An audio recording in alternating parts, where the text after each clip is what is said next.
I'd like to welcome everybody and thank you for joining us on this very important day. And my name is Val Austin Weeb, and I am part of the Indigenous Wellness Corps. My role is as Senior Program Officer within the Corps. And and this is really a significant day for Alberta Health Services. It has been in the past as we've honored and celebrated Orange Shirt Day. And today, for the first time, we celebrate National Truth and Reconciliation across Canada. And it's my distinct honor to be your host for this session. This day is designated in response to one of the Truth and Reconciliation Commission's calls to action, the 94 calls to action, and is meant to honor their survivors, their families, and communities.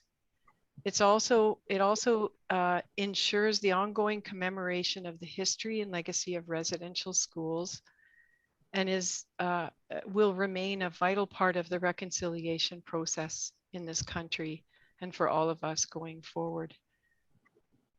So just a couple of housekeeping pieces. One is just a reminder to put yourself on mute and during the presentation in particular, and you can place any questions or comments in the chat box, and we'll be following that as part of the presentation. And also be advised that we're recording the session, and we'll be later posting this on Together for Health page. And my understanding is that we're getting these posted fairly quickly, so you'll have a chance to review it. So we're really fortunate to have two portions for this hour, where we will hear from Elder Casey Eaglespeaker, and then we're going to share some videos with everyone to finalize the session. We're very honored to receive teachings from Elder Casey Eaglespeaker. He's the chairperson of the Wisdom Council in AHS. And I believe, Casey, you've been with us on the Wisdom Council for 11 years. So he has truly committed himself to working with Alberta Health Services as we move forward. Casey is a Blackfoot Elder and Blood Tribe member and is the vice chair for the council, or is the chair for the council. Over the last 20 years, Casey has acted as a cultural advisor to many Indigenous and non-Indigenous organizations. And he was sharing with me that this is his 5th session, or he has 5 sessions today. So he's truly committed to working with all of us. Casey's acted as a cultural advisor to many Indigenous and non-Indigenous organizations, facilitating hundreds of presentations on pathways to wellness, identity, and belonging. He is the Indigenous Resource Coordinator at Health Services in Calgary, where he provides cultural, spiritual, and educational supports to high-risk youth and their families. In the year 2000, Casey received 2 awards, the Chief David Crowchild Award from the City of Calgary for his hard work in cross-cultural awareness, and the Dr. Joseph Crowshoe Award from the University of Calgary for his tireless work in Indigenous education. So I'd like to provide this warm welcome to Casey for this session. Thank you, Casey. Okay.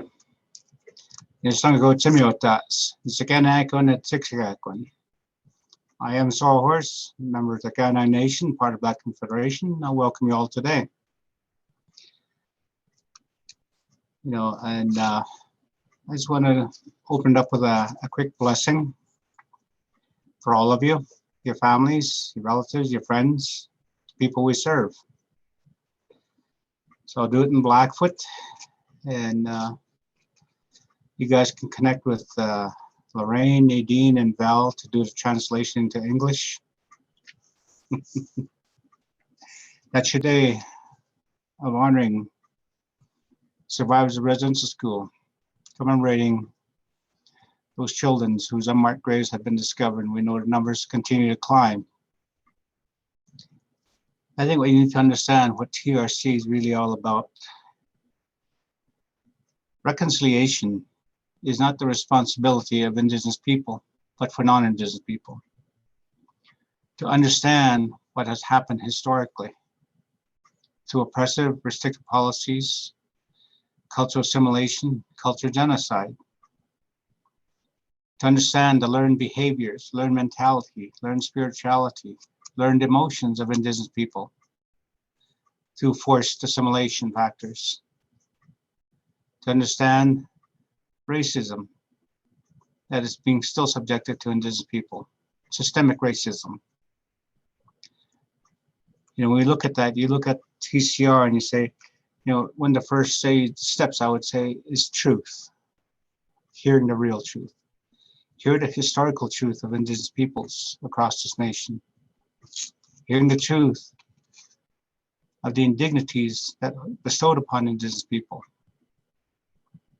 to hear the truth of the oppressive and restrictive policies, the cultural genocide that was practiced in residential schools. We also have to take a look at addressing the issue of race difference when it actually should be cultural diversity, and understanding that concept and realizing that it's a real thing. We need to also understand the equity and equality that lacks for Indigenous people. Understand what they mean by what is meant by white privilege as a result of the treaties. We also need to understand the colonialism of institutions that's been going on from one generation to the next. We need to learn to live outside that box and think outside box and say, what can we do together? We're there to walk with you, guide you on this journey of reconciliation, as Sean Atleo had stated and coined, and I've been using that consistently throughout Alberta, about reconciliation. Who are we as a people? Underprivileged in many facets. To understand that residential schools have a long history. That is the greatest damage that Canada has to face, that raw truth. People need the courage and bravery to hear the truth, because it's going to challenge everything that you thought you knew about Indigenous people. You're going to be addressing the fallacies that you've lived with, the stereotype. Those are things that you're going to be challenged with. It's going to challenge your family loyalties, because they are the ones who've handed the stories from one generation to the next. In the same way, intergenerational trauma has been transmissioned by our people from one generation to the next. It's not an easy story to go through, but it's a necessary, crucial story to hear. Now I'm going to focus on the area of the residential schools, because that is where the greatest damage was done. Residential schools actually started in 1620 with New France, taking young Iroquois children, shipping them off to France to assimilate them into the French culture, bringing them back and put them back into the villages, hoping that would influence their members. After 60 years of effort, they realized it was not working, that the true essence of the culture of the people was not being eradicated, and the practice stopped. The United States brought that practice back around the residential schools. Canada followed. The first residential school actually opened in 1831 in 6 nations. That one closed in 1970. The last recorded residential school closed in Saskatchewan in 1996 on the Gordon Reserve. But there was one they forgot, the one that was open in LeBret, Saskatchewan, that only closed in 2002. It's not that old. And it's a responsibility of all people not to forget. We don't forget our veterans who went into wars, into the world wars. We don't forget the 9/11 that happened in the US. Lest that we should forget what happened to Indigenous people. And also to get away from that pan view that Indigenous culture is one, but to realize there's a wide diversity of Indigenous cultures, a very colorful culture when you allow yourself to become more knowledgeable and understanding of the Indigenous cultures and the people. It'll allow you to understand the contributions that Indigenous people place into the world, including technology, which most people are quite surprised about. But we're here. Resiliency of Indigenous people is that you just have to look towards them and see that they're still here. For us, that is resiliency, despite all the attempts that were happening. Germ warfare that was practiced on Indigenous people of smallpox. Actual military orders being given to the troops. The professor at the University of Calgary actually has a document of that order being given.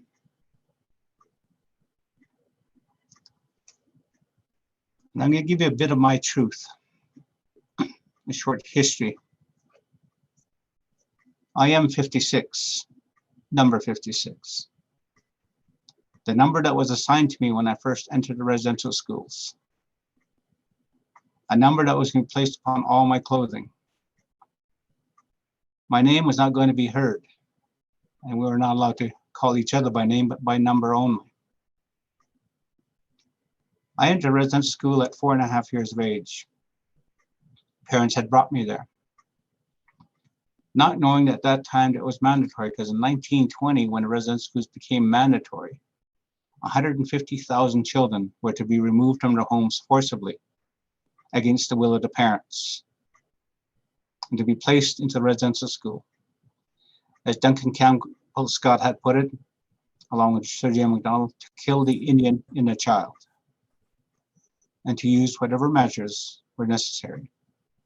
The goal, as they put it under Duncan Campbell Scott, was to turn these Indians, I'm going to use the old language, these Indians, into white, civilized Christian human beings.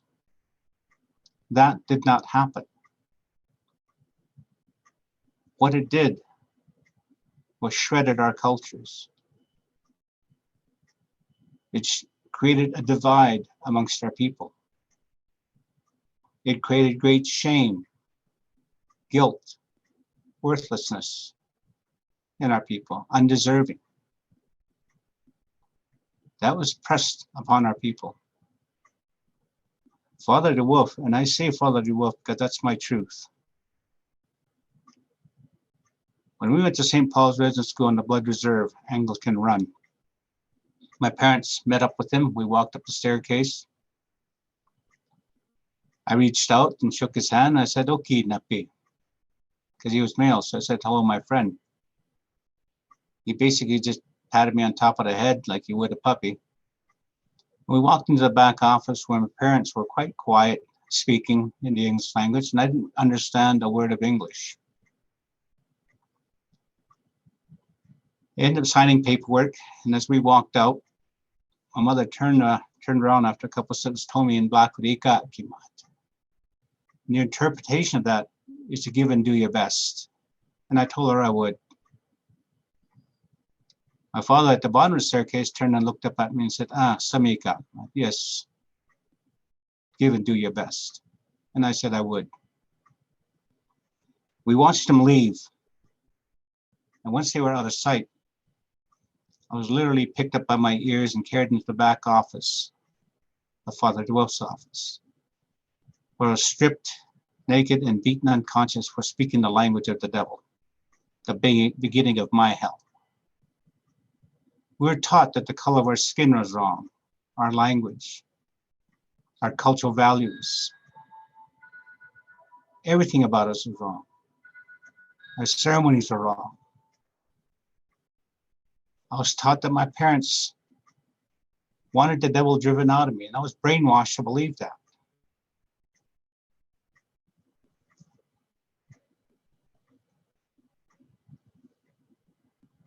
Two weeks after Thanksgiving, hell was going to have everything on fire for me. I was removed my bed out of the middle of the night, carried by one of the male supervisors, and carried into a back room where Father Wolf and 3 other male supervisors were there. I was stripped, beaten, and raped throughout the night by all 5 men repeatedly at 4.5 years of age. The next morning, I was marched to a dining hall, naked, dried blood, semen down the back of my legs. They had been told to taunt, laugh, and jeer at me, which they did, otherwise they would be punished.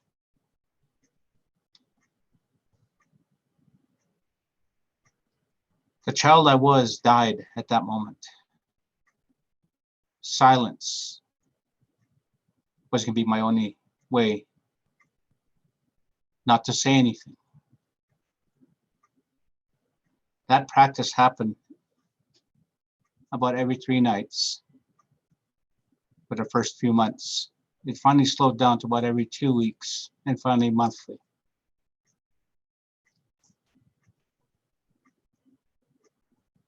About 2 years later, 3 new boys entered the residential school shortly after Christmas. The sexual abuse I was going through had come to a stop at that point, but I watched all 3 boys, each night one of them being taken, knowing in my heart what was happening. During one of the spring Chinooks that came by, I woke up to see all 3 boys taking all our socks and tying them together. Went to the west side of the junior dorm. We're on the upper floor, 126, 23 of us in there, and proceeded to hang themselves. 7 years old. I went to that fire escape, that window, and I did a prayer in Blackfoot for them, knowing that suicide was not our way. But it also gave me this uneasy, peaceful feeling that this is a way to end the nightmare. And I turned around, all the other junior boys were doing the same, went to the window, and we all went back to bed quietly. We don't know what time they discovered the boys. And to this day, I don't know if the parents ever knew what had happened. I can only assume that they're probably one of the unmarked graves here on the grounds at St. Paul.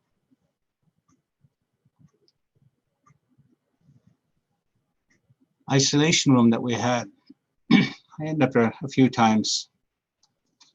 It's through that I learned to manipulate, sabotage,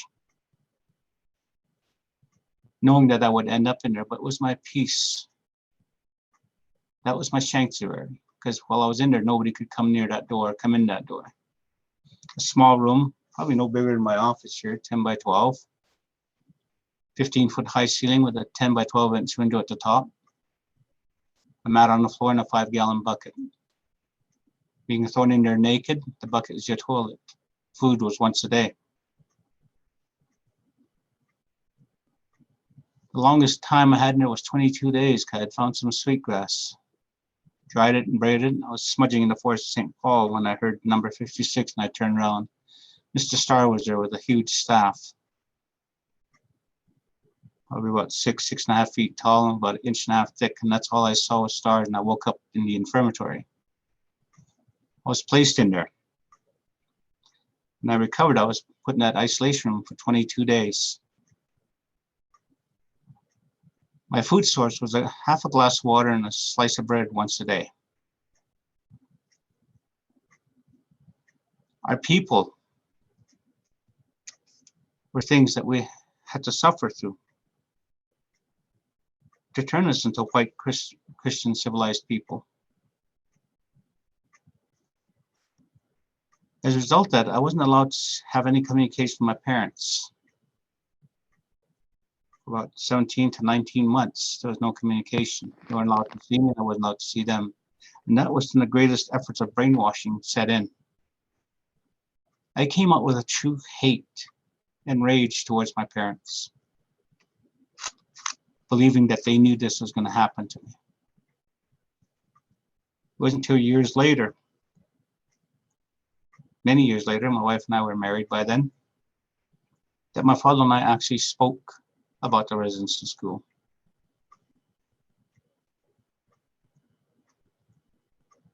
By then, I had also known that, yes, it was forced upon him to do so, to take their eldest. I was the eldest.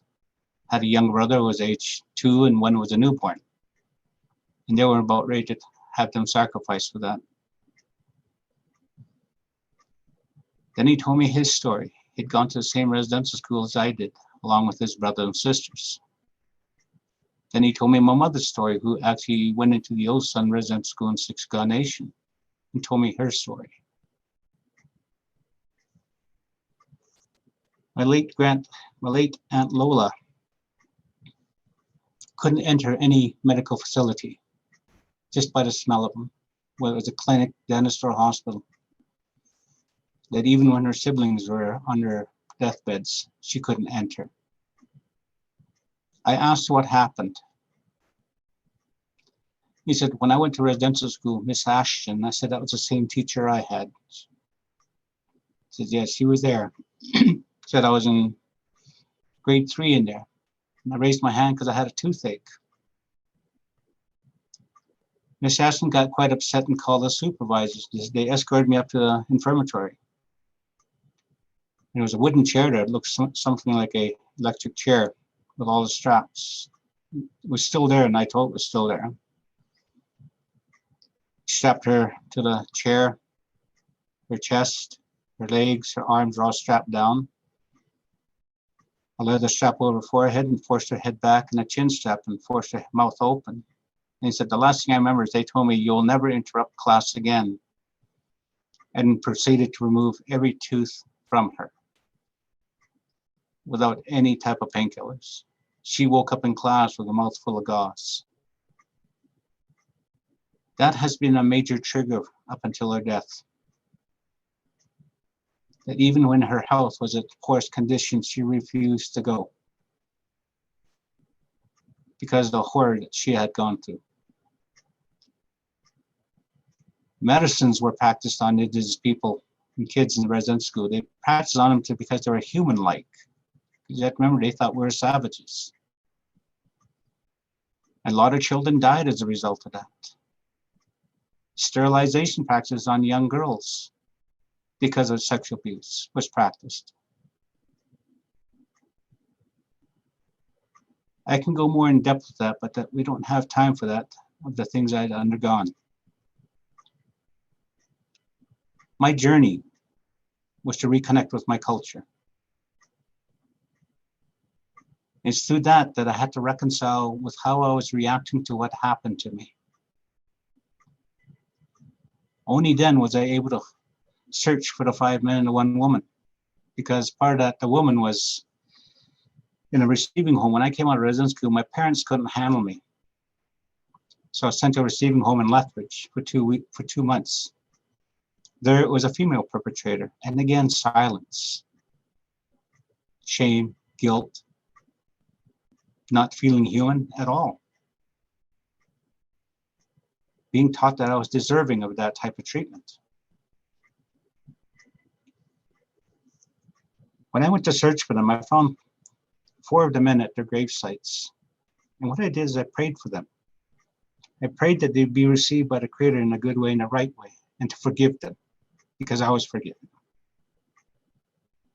I found a woman at a home in Lethbridge, suffering with Alzheimer's, and I did the same there. She had no idea who I was. Memory was gone. I found the last man in northern Manitoba. I got a hold of the family, and they told him there's a man from the Blackfoot Confederation who's coming up to see you. When I got there, as I walked up the walkway, there's an old man sitting in a chair, and he got up on his cane and looked at me, and the first words out of his mouth was number 56. He said, and I told him, I'm not here to harm you. I've actually come here to forgive you. And he actually collapsed and went into a fetal position, started crying quite heavily. His daughter was going to pick him up, but said, no, just put a blanket on him. He needs to let this go.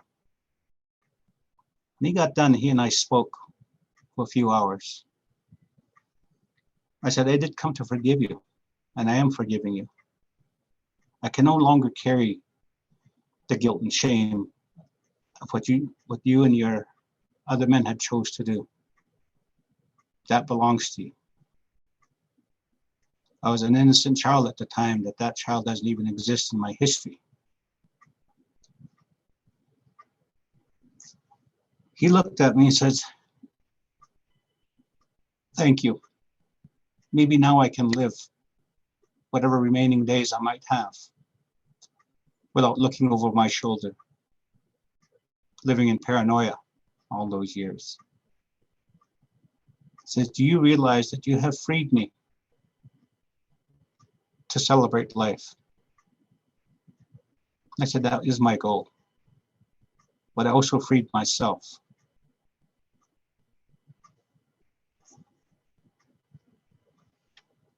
That coupled with restrictive policies.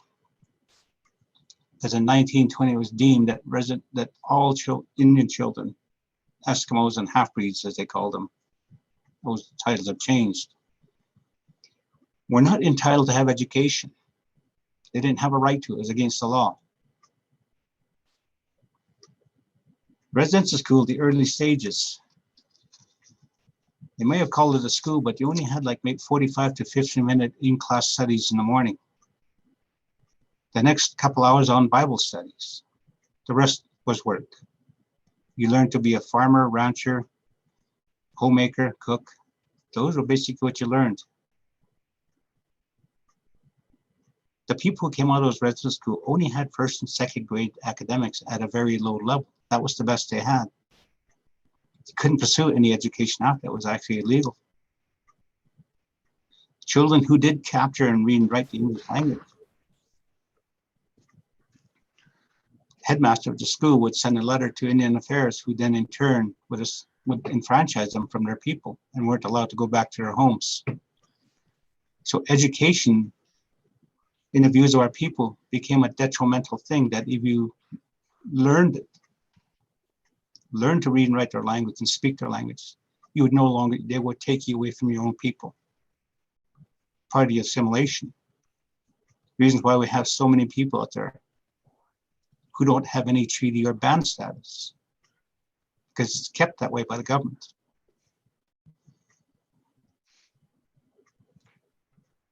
The Natural Resource Law of 1930 came into effect.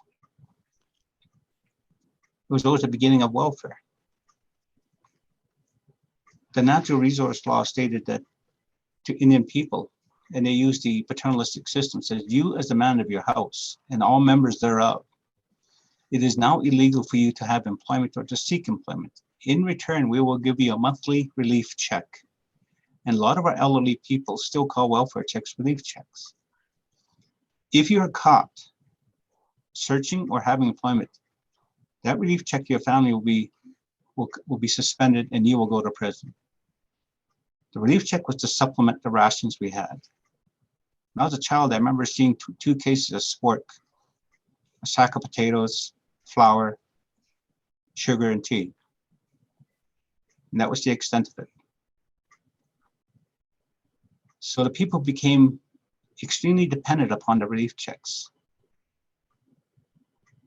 for fear that if they violated anything, they would suffer for that. Their family would suffer.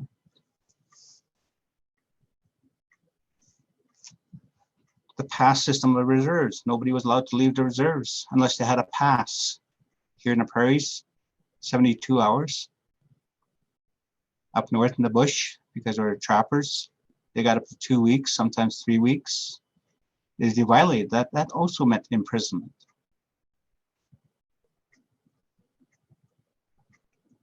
In 1951, they finally lifted the fact that our people could have employment, but they feared that. They feared that if they became successful with that something would be taken from them. They would lose their rights. Education became legal in 1957 for Indigenous people. And again, people were fearful of that. But they followed the law because you had to be in school at least until 16. A lot of them went there just only up to that age, for fear that it became too successful. Not only they, but the nation would suffer as a result. So being successful was not deemed the right thing in the way we were treated. It became a belief system. In 1960, our people received the rights to vote, enacted in 1961. As the government stated, now that the Indian people, the Eskimos and the half-breeds now have the rights to vote, they are to be recognized or to be assumed as being Canadian.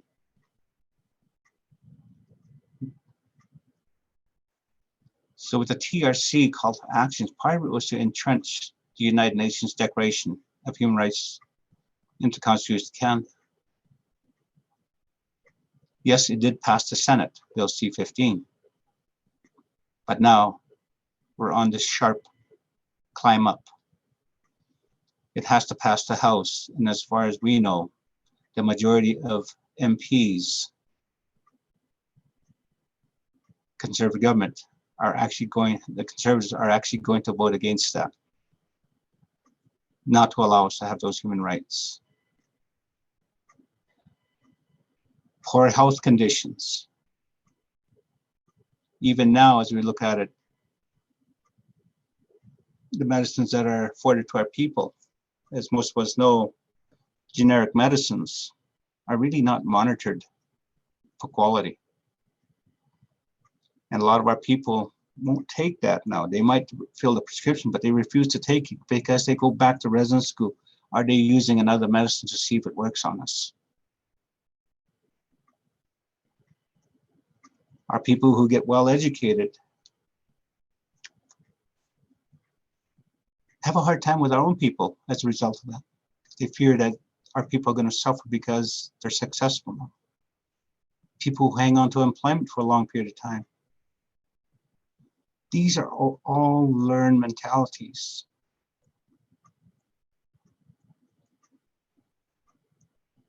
It is a responsibility for non-Indigenous people to take the calls to action and understand that reconciliation is a responsibility of yours.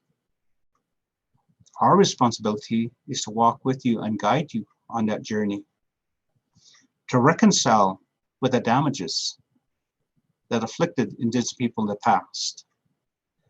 Not to take responsibility that you were there to do that, you weren't, but take responsibility. As often I say that we learn from our past, we don't relive it. And learn from the past of the mistakes that were done, not only by you, but others. And in this case, to learn from mistakes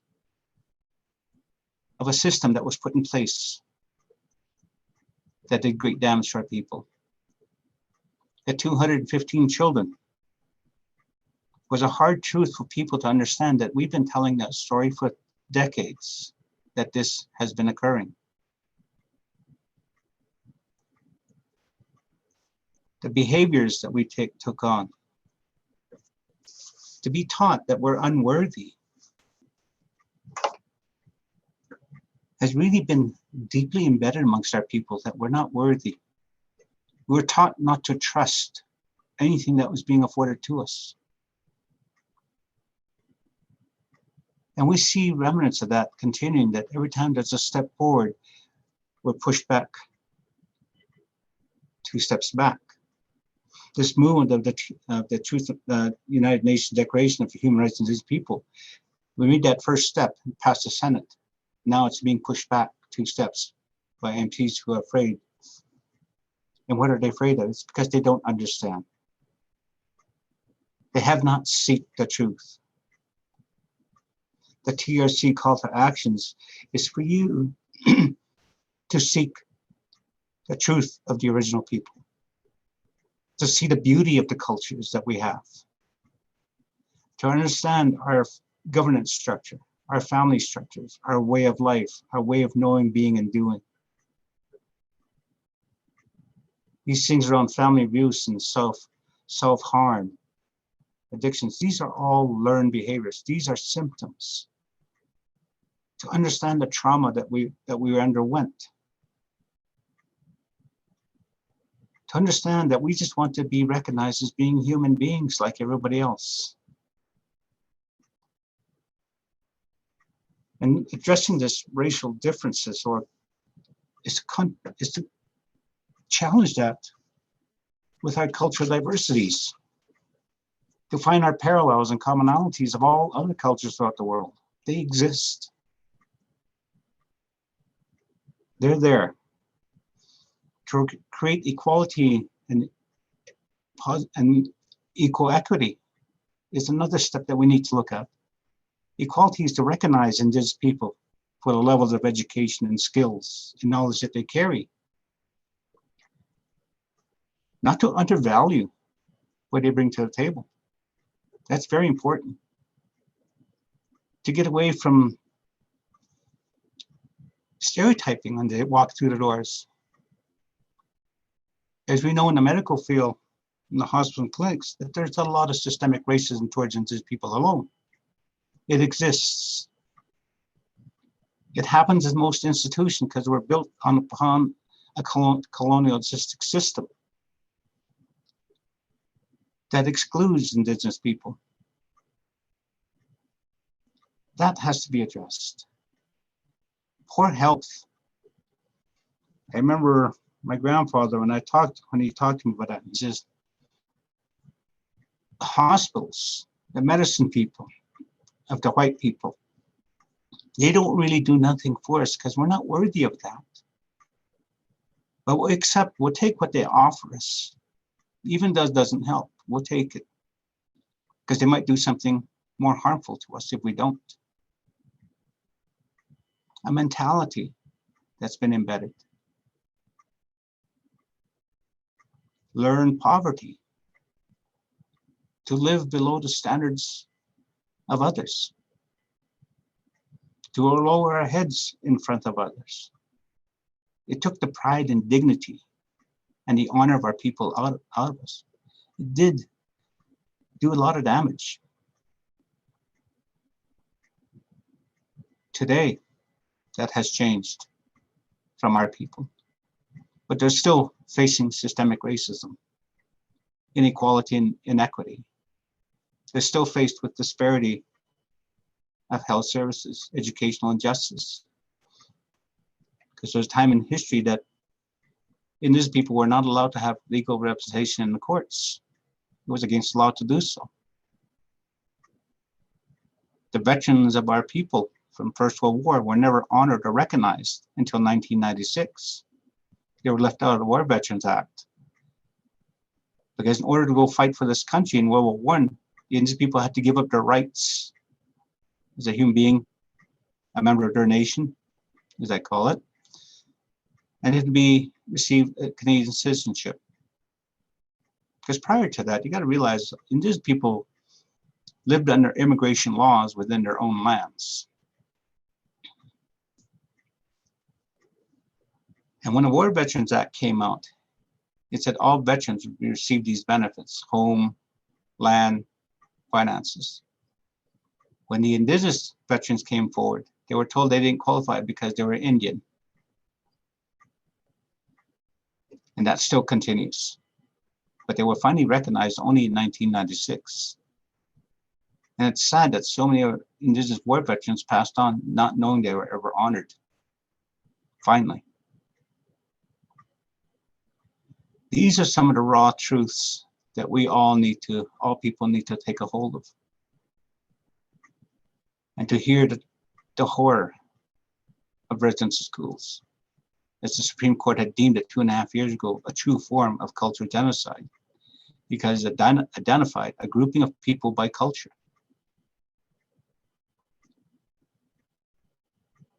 It affects everything we do in life. It affects justice, health, education, every institution.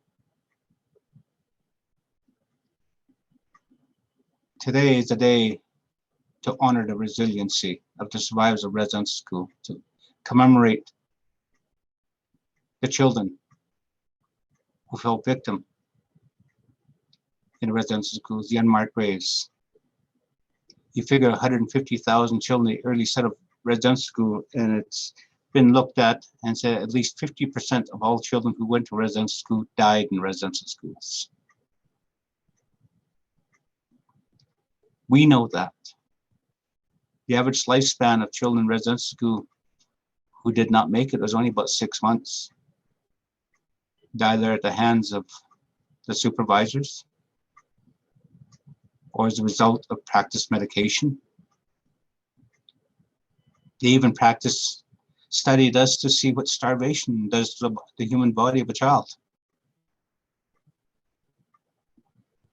These are hard things to take on right now. I realize that. But it's necessary information to help you on your journey to reconciliation.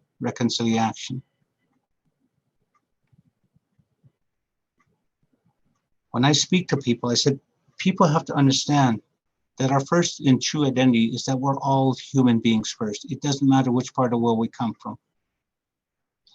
And the way to reconcile is to know and understand the culture you come from, to find our commonalities and parallels. To realize that Indigenous people should not be excluded, that the white privilege of the treaty needs to change. It was supposed to be privileges on both sides. There's got to be true equality. Look beyond the shade of the skin and see the human being within.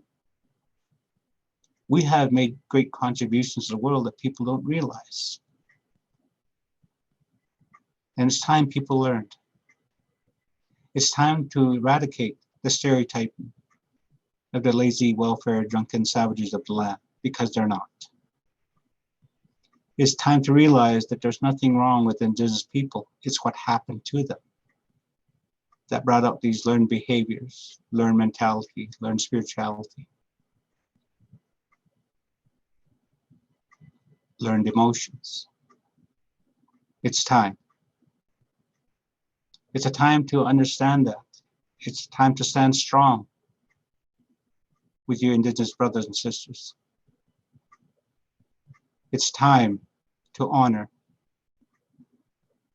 who they are. Time to honor their ancestors. Time to remember those who died in residential school. Many elders, knowledge keepers, leaders that never got there.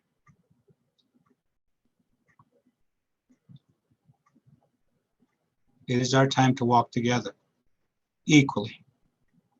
It is time to fill in the gaps by not looking at differences, to create a level ground that we can all walk together equally upon, our Mother the Earth. Thank you.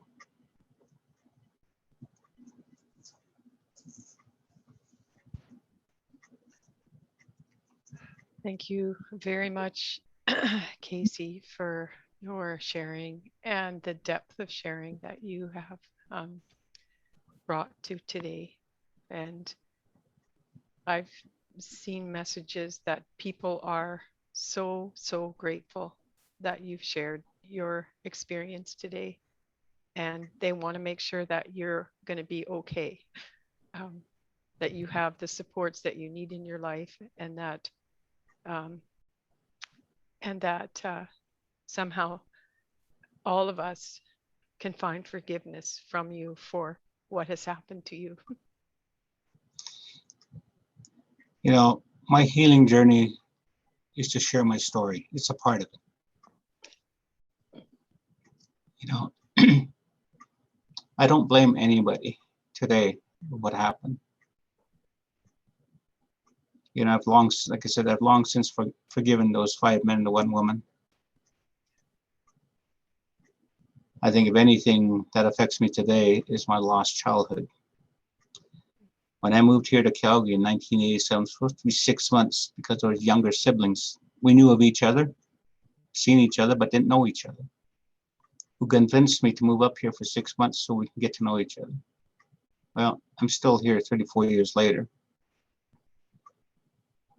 But you know, the sad part of the whole thing is that when we get together as a family, they have childhood memories of our parents that I can't even associate with. It wasn't there. There's a huge gap in there that exists. It's a gap I will never be able to fill in. I think that is my main driver for me today, to ensure that our children, our youth, will not ever suffer that. If anything from the group here is to take a stand and say that type of history will never repeat itself in this country again. That we will stand together and take action upon this and say, let's get away from the disparity at every level and bring in true equality and true equitable services and partnerships at every level. Thank you, Casey. You're welcome. Thank you. There are 600 people here today, and my hope and prayer would that each and every one of us, and I see the faces in front of me, and I believe we were all deeply touched today by your sharing, and that we are committed to moving forward in reconciliation. And we know that that means action, and not just action in our daily lives, action in our work, but actions together with our Indigenous peoples and colleagues and friends and family who we can work with and stand in solidarity. And so I thank you so much for being here today and for sharing the strength, the courage, the resilience that you have to bring. So appreciated. Thank you. Thank you. I wish I could stay a bit longer, but I have to connect into another session with one of the post-secondary. So, but I thank you. Yes, Casey, Casey, it's Wally. I just want to thank you on behalf of all and everyone from the Wisdom Council in your sharing and your voice in that. And continue. Prayers are always with you, and so is everything else. So be well, my friend. Thank you. Thank you, Casey, so much for all that you've said and how much truth that you've given to this. I know how painful and difficult that is to have to give a story so hard, but it is the truth, and it's the truths that I've heard from my father as well, in the same place you were. But thank you so much for that. Thank you. Thank you. Okay. Hopefully the rest of your day is not as heavy as this one was, but it is the first step of TRC, truth. So thank you. Sir, would you be available to present this at our Millwood Seniors Association? I was able to get today recognized as a statutory holiday, and I would very much appreciate if you could agree to make a presentation to our membership, because listening to you, it brought pain to me that you were subject to so much brutality. We talk about the brutality of Taliban, but Canadians did that to you as a 5-year-old boy. It's very, very painful, sir. So if you will be willing to, I'll get in touch with through Alberta Health Services. But thank you very, very much. It was very, very powerful presentation. And we will.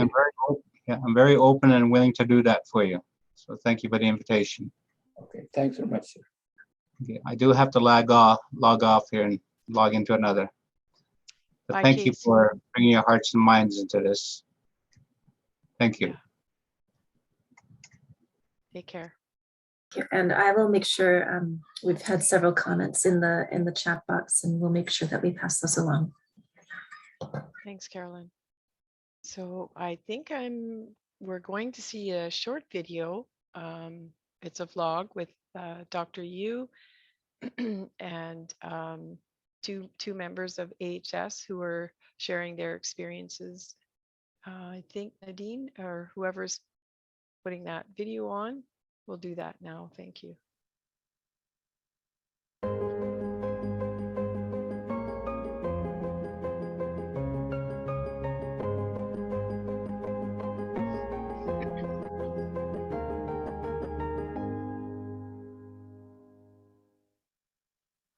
Hello, everyone, and welcome back to the blog. As we are gathering together virtually today, I'd like to take this opportunity to acknowledge that the land I am speaking to you from and the land you are all on are traditional meeting places and homes for many Indigenous lands. This includes the territories of Treaties 6, 7, and 8, and the homeland of the Métis. I also acknowledge that many Indigenous communities that have been forged in urban centers across Alberta. So please take a moment to reflect on the land that you inhabit, how you connect to it, and what it means to you. Each year, AHS marks Orange Shirt Day on September 30th as a time to reflect and remember the thousands of Indigenous children who were taken from their families and sent to residential schools. We honor the survivors and families who continue to feel the impacts of residential schools, and we honor the children who never made it home. Over the last several months, we have collectively mourned for the hundreds of bodies that have been discovered from the sites of former residential schools all over the country. I recognize that this has been a very heavy time for all Indigenous people in this country, including our Indigenous staff, but also for all of us as Canadians. And everyone at AHS has been deeply impacted by the news. This year, September 30th was renamed National Day for Truth and Reconciliation with the intention to get more Canadians to recognize that every child matters.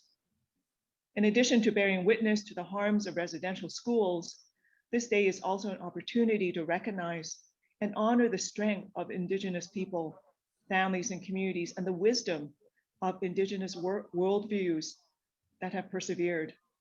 At AHS, we aim to provide the best quality healthcare for every patient and family we serve.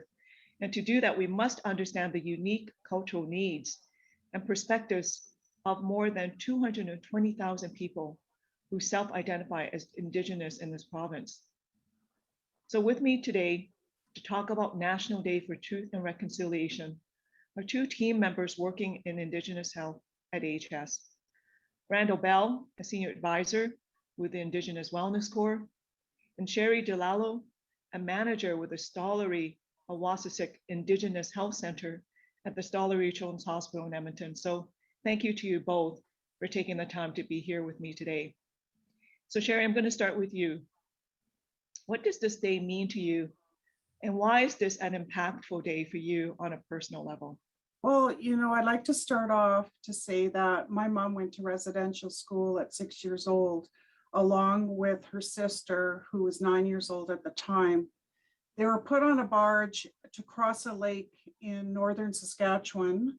We're from Buffalo Narrows, and in order to get to the residential school, she had to cross a barge to go to Alacrosse.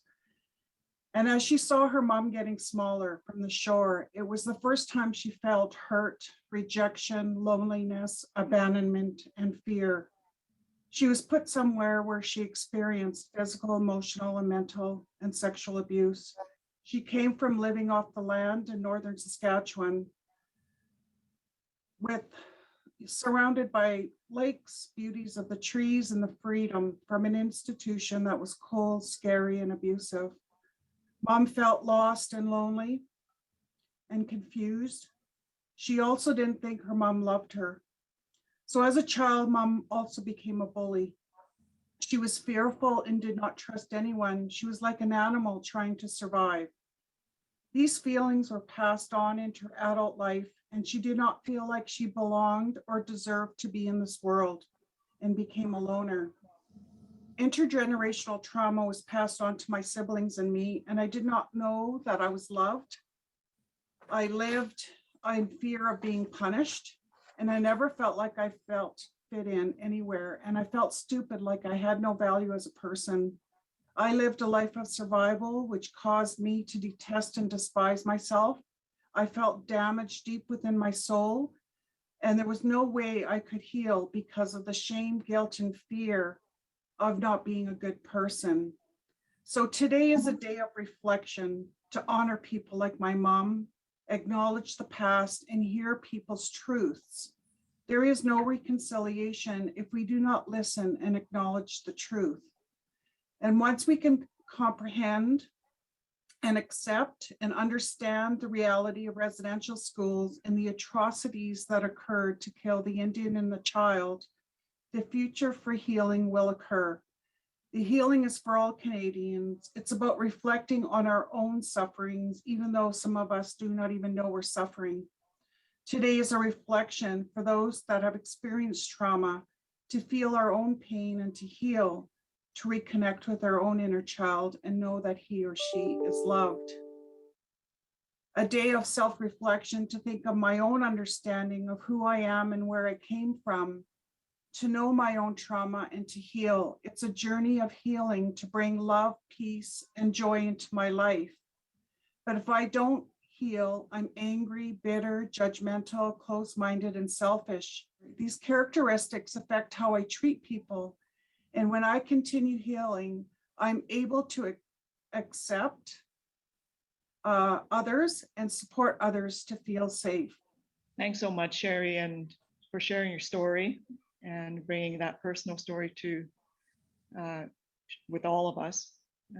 I have to say, it's just really painful just to hear what you described. I can't imagine as a 6-year-old not knowing what's happening, to be torn away from your family. And, you know, please give our best to your mother and to your siblings. And just to say, wow, just really admire the strength and the courage to survive and to help us become better as people.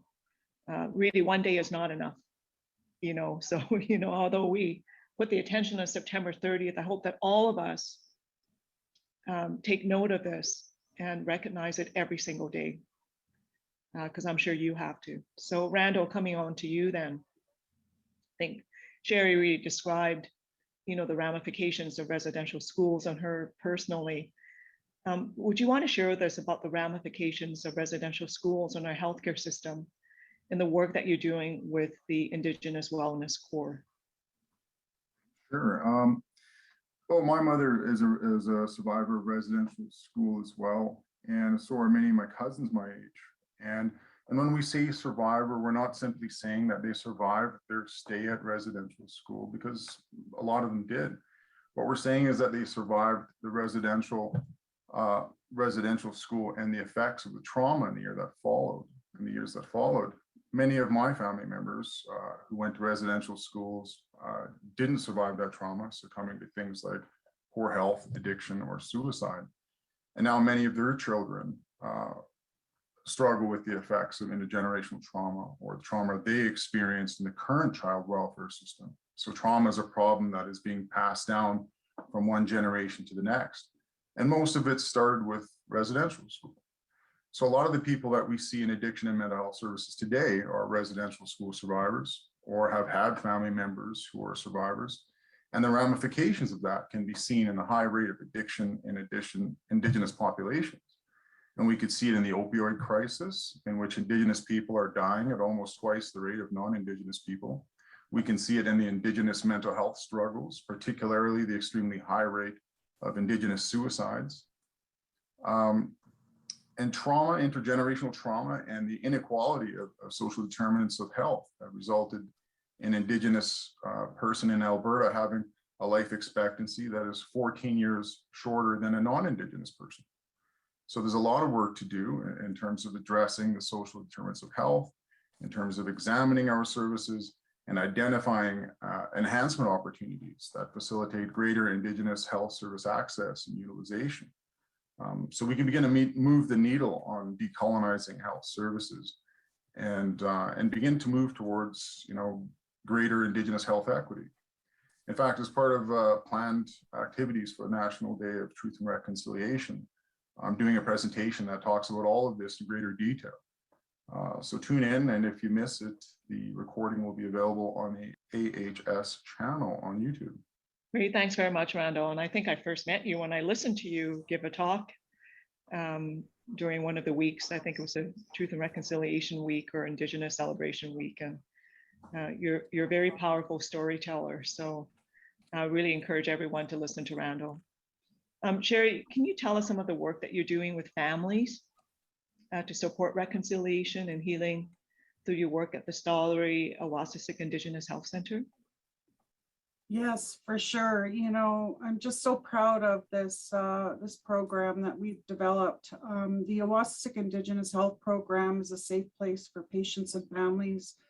We actually went to the communities and asked for their advice on how the stollery could better serve the children and the families. And we listened and implemented the recommendations from those conversations through our talking circles. Our philosophy is Indigenous voices, providing Indigenous solutions. We want Indigenous communities and families and patients to feel heard and valued through this process. We have followed the TRC calls to actions, number 18, 19, 23, and 24. 18 is that we do acknowledge the current state of our First Nations, Métis, and Inuit peoples, and how the health has directly been affected by the results of government policies in residential schools. We've consulted, number 19 is consulting Indigenous communities, families, and patients to establish measurable goals to identify and close the gap in health outcomes. Number 23 is increasing the number of Indigenous professionals in healthcare and to ensure we retain those professionals.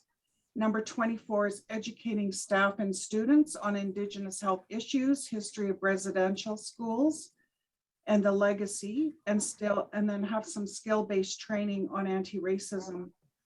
So out of the talking circles, it was really important that we have a child and family engagement coordinator position. And this came directly out of the communities wanting a host in the hospital to tour families, show them where to access services, and to feel welcomed. Another recommendation is our office space. It is a culturally safe space for patients and families to visit. We offered coffee and COVID on a weekly basis. There was a space for families to meet with other clinical support services to learn and understand their child's diagnoses and treatment plan. We also offer ceremony smudging on a daily basis, and this is a spiritual practice to connect with the Father or Creator. And we support elders to come in and pray for children from their communities. Healing starts with feeling safe and a culturally safe space for families and patients and staff to learn. Randall, how do you hope people mark the day on the 30th? And why do you think it's important for us to do so as healthcare providers? Well, for me, it's an extremely important day, and I was happy to hear the federal government had named it a statutory holiday through Bill C-5. A lot of people don't even know it, but creating a statutory holiday was one of the 94 recommendations in the final report of the Truth and Reconciliation Commission. But I hope people take the time to remember the unmarked graves of the 215 children at Kamloops, the 751 unmarked graves at Cowessess, and the thousands of other children we haven't found yet. I know there are 3 active searches in Alberta at Ermineskin, Kapawenow, and one right here in Edmonton at the Campsall Hospital grounds. Alberta had 25 residential schools from 1893 to 1996, which wasn't very long ago. And records show that 769 kids died in those schools, but the mortality rate of some of these schools was between 40 and 60%. So the real total could be much, much higher. And as a healthcare system, I guess we need to prepare for that. But I think most of all, I hope people have conversations about it, not just with family members, but with friends, neighbors, and colleagues.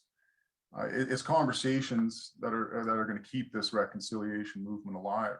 And it's particularly important for us in healthcare to have these conversations, because the more we talk about it, the closer we get to a state of understanding. And we remove those rocks of denial and we acknowledge the truth. We're removing those barriers so the waters of reconciliation can begin to flow through healthcare.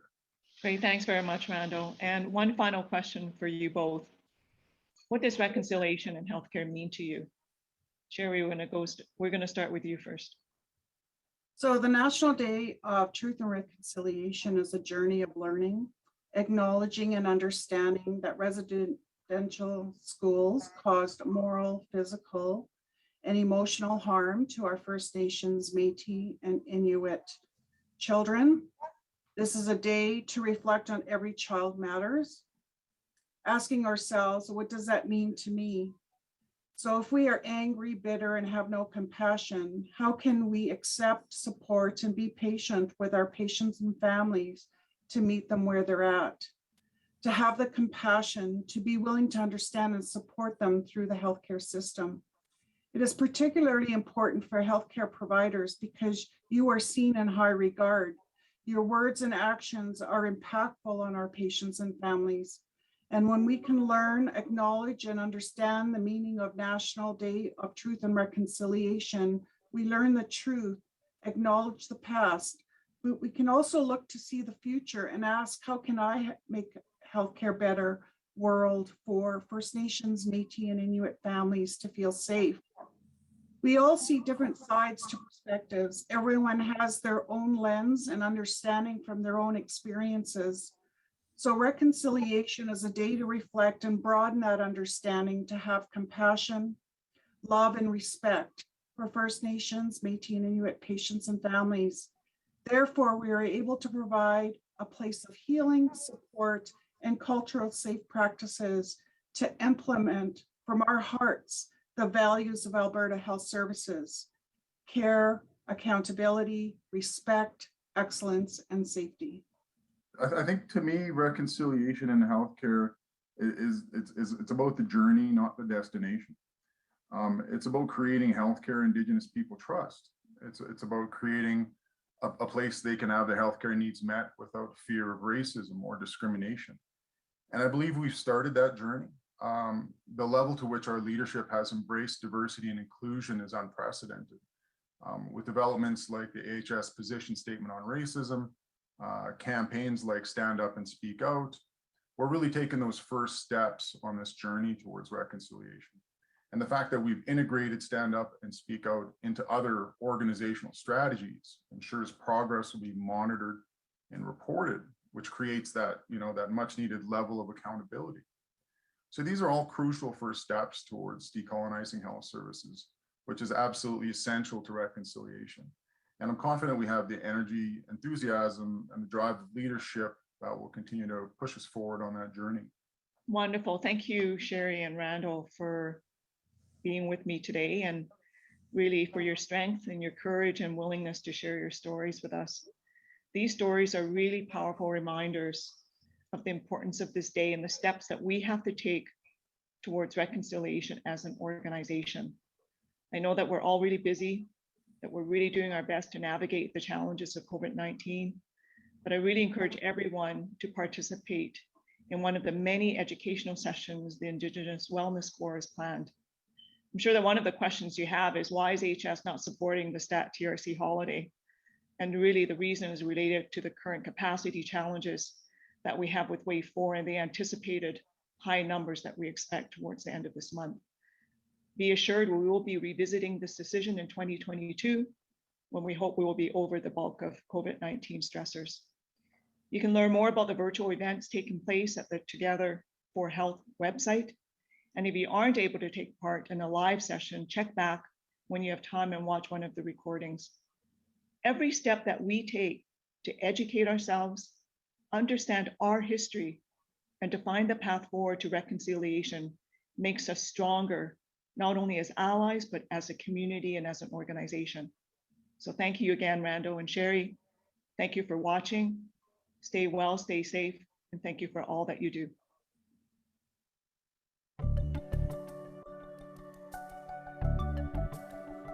Together, we do amazing things every day. So thanks, everybody. I think that was worth watching that video, and sorry the session went a little longer than we anticipated, but I think very, very worthwhile.